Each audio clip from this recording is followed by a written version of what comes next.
이재명 정부가 5년 동안에 역점을 두고 추진할 국정과제 하필이면 또 123건인데 123건을 확정했는데 첫머리에 들어온 게 국민주권 실현과 대통령 책임 강화를 위한 개헌 추진을 내놨는데 특히 이제 4년 연임제, 대선 결선 투표제 도입 같은 걸 내놨습니다. 김준일 평론가님 어떻게 평가하십니까?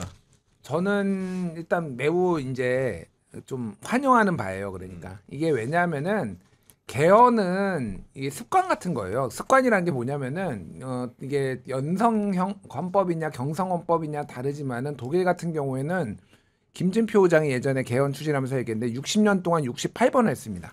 아, 개헌을. 68번을 했어요. 예, 개헌을. 예. 그러니까 그냥 1년마다 한 번씩 한 거예요, 개헌을. 그러니까 이게 근데 이제 안 좋은 방향으로 가면은 문제가 있지만은 이게 법이 오래되다 보면은 아무리 원칙을 적어놓은 거라고 하더라도 현실하고 안 맞는 게 있잖아요. 낡아지는 거죠. 그러면은 그거를 이제 그때 바꾸는 거예요. 근데 우리는 지금 87년에 바꾸고 지금 50년 가까이 지금 돼가고 있잖아요. 그러니까 이게 무슨 얼마나 많은 일이 있었습니까? 그러면은 그러니까 개헌은 저는 특히 선거 때 같이 엮어가지고 비용을 국민투표 비용을 최소화하기 그러니까, 네. 위해서 총선이나 지방선거나 이랬을 때 거창하게 모든 걸 하려고 하면 안 되고 여야 합의 보는 것만이라도 해보자. 먼저 통과시키자. 먼저 해보자. 그게 지금 이재명 정부가 지금 하려는 거예요, 사실은. 그래서 내년 6월 지방선거에 합의가 예를 들면 5.18이나 이제 촛불 뭐 이런 그러니까 5.18은 이미 5.18은 안 들어갔죠 아직. 그러니까 네. 5.18 그거를 전문에. 헌법 전문에 넣는다든지 뭐 촛불 정신도 헌법 전문에 넣는다든지 그렇죠. 뭐 이런 거들 합의가 되는 한도에 있어서. 근데 이거는 국민의힘이 합의를 안 해주면 안 돼요. 어쨌든 200석이 넘어야 되는데 107석을 가지고 있기 때문에 100석 이상이 반대를 하면 안 되기 때문에 오히려 그러니까 너무 거창하게 했다가 문재인 정부 때 안 됐어요. 문재인 대통령이 2018년에 이거 개헌하려고 했지만은 야당들 반대로 안 됐잖아요. 네. 합의가 가능한 것만 먼저 하자. 일단. 최소 합의 정도부터 하자. 네. 그리고 이제 보면은 비상명령 및 계엄 선포 시에 국회 통제권을 강화한다는 부분이라든가 대통령의 거부권을 제한한다라든가 감사원 소속을 국회로 이관하는 방안들이 나오는데 이런 것들이 사실 대다수의 국민들은 동의하실 것 같기도 해요. 아니, 그러니까 이제 헌법에 나와 있는 그 대통령의 이제 긴급권, 국가 긴급권의 일부가 이제 그 계엄 선포권 이제 이렇게 되어 있는데 전 이제는 계엄 선포권 이런 건 없애도 된다고 봐요. 이제는 계엄으로 우리가 처리할 게 아니라 전쟁 나면요, 그 전쟁에 대처하는 우리가 시스템이 다 돼 있어요. 계엄을 통해서 임시 상황을 극복하는 이런 게 아니라, 그래서 저는 계엄에 대해서는 저는 국민적 공감대를 거쳐서 저는 헌법에서 삭제하는 게 더 낫지 않겠나 이런 생각도 들고요. 아까 우리 김준희 대표님 말씀하신 대로 최소 합의를 이뤄내는 게 정말 중요한데, 근데 이 말도 20년째 하고 있거든요.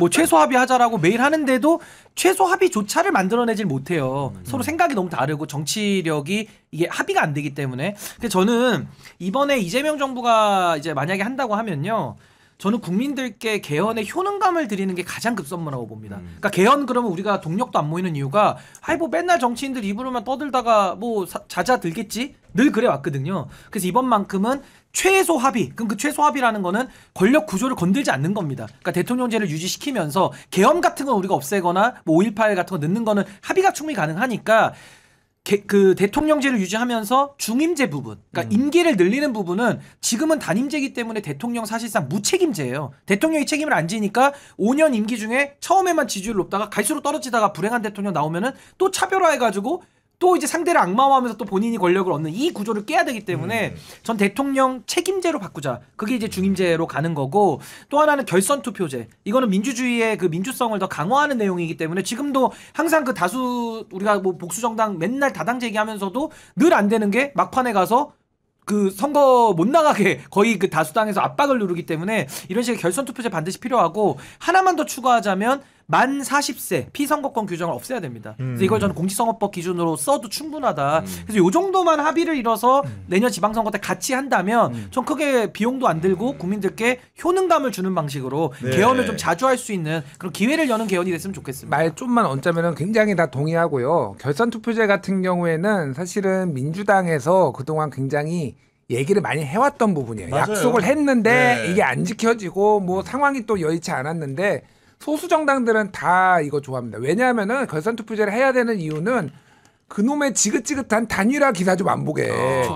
이게 무슨 선거만 하면은 한 두 달 동안 단일화 얘기만 해요. 정답이다, 정답이야. 아니, 단일화 필요 없잖아요. 그냥 알아서. 허가 안 나오면은 예. 다시 하게 돼 보니까, 있어요. 네. 그리고 이제 그 다음에 일주일 뒤에 투표를 하면은 그 다음에는 우리는 누구 지지하겠습니다. 선거 그래 정책 연합을 하는 거예요. 그러네. 그러니까 그래서 단일화 좀 그만 좀 보자. 야, 좋은 안철수 얘기다, 좋은 안철수 얘기. 좀 그만 보자.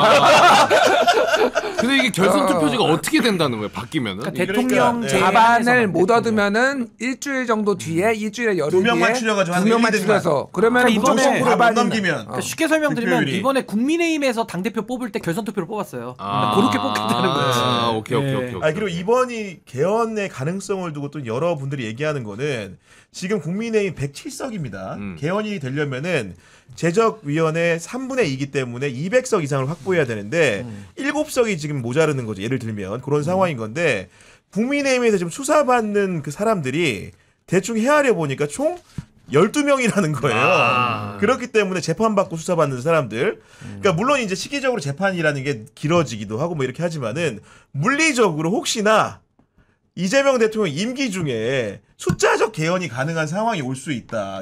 여야 의원 수로도 그런 얘기도 좀 있거든요. 있기는. 예. 그러니까 그거는 뭐 이제 앞으로 좀 지켜봐야 될 내용이죠. 그러니까 예를 들어 뭐 구속이 되거나 아니면 의원직 상실형이 뭐 떨어져서 제적의 의미가 300석을 가지고 계산을 3분의 2로 하느냐 아니면은 그 모수가 줄 수가 있기 때문에 네. 뭐 그런 변수는 있겠지만 어찌됐든 개헌이라는 거는 우리 사회의 공동체를 유지하는 근본 규범을 만지는 거기 때문에 이거는 여야의 합의를 안 하고 할 수는 없습니다. 뭐 201표? 이렇게 해서 뭐 국민투표로 확정한다? 이건 힘들고요. 여야가 그래도 최소한으로 합의할 수 있는 내용을 뽑아내야 되는데 네. 근데 이것도 참 걱정인 게 그러려면 국민의힘이 그래도 최소한의 정상성을 갖고 있어야 이게 대화를 통해 가지고 그 최대의 공약수를 뽑아내는 건데 이게 과연 당 상황이 가능해질까? 그냥 소위 말해서 아 이번에 개헌하면은 다 이거 의원식 의장 공 되는 거고 민주당 공로 되는 거 아니야? 아니 그럼 우리는 싫어. 늘 이런 식이 반대를 위한 반대를 하기 때문에 하여튼 뭐 좀 열어는 놓고 보겠습니다만은 전 그래도 필요한 개헌 아주 필요 최소한은 이번에 할 수 있는 적기니까 꼭 하게 되기를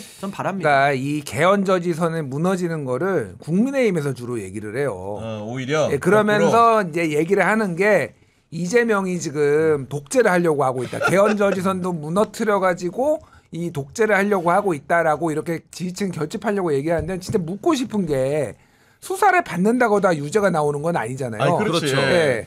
그러면 지금 수사 선상에 오른 사람들은 내부에서도 유죄 심증이 있구나.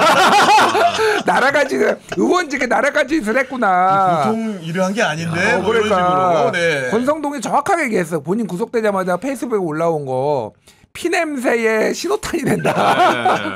지금 국힘 얘기 들어보면은 상당히 많이 지금 떨고 있다. 진짜로. 아, 그래요? 예, 진짜로? 예, 예. 왜 그러냐면은 지금 이제 소개를 좀 해드리면 3대 특검에서 수사를 받고 있는 의원이 총 8명인데 그 권성동 당연히 알고 계실 거고 김성교 의원은 양평 공군지구 개발사 관련된 의혹을 받고 있고 윤상현, 윤한홍, 조은희 의원은 명태균 공천 개입 의혹을 받고 있고 추경호 의원은 내란 특검 수사 대상이지 않습니까?